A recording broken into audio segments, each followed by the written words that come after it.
Mına bizim belgili Bakıt Palvan. Mına Terel Palvan. Karasın palvanları. Karas. Terel baktık ha. Universal Karasu dep girip duruyorlar. Ma fatpisat salıp olsak ha. Men video gizip duram. Ne deysen Ulak? Ulak kanday olat deysin? Gün ısıkta buluyor öyle mi? Meni qarab жақсырақ cevap verseniz. YouTube'a gidip koyayım aytıp koyayım. Baktık ha. YouTube'a gidip.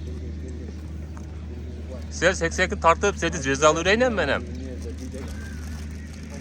Yükstarlar mı emi oluyor öyle ki popüler oluyor öyle. Buna Manas Palvan. Bizim Karasın Palvan derken jalan. Buna ki.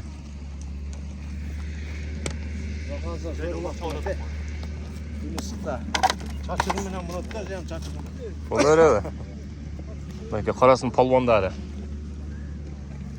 Buna ki bizi güzel dururlar. Kıymet harcasan o da kalasa. Yani her şeye ulantıp verem o da kalasa. Buna ki.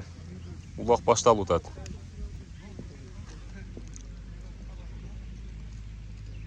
Nakay dostum gel utat nerede? Buna. Batışı bölükçe de bunu, batışı bölükçe bu çö. Dostum YouTube'a çıkarıp koyam dostum. Yemeğe kılasın.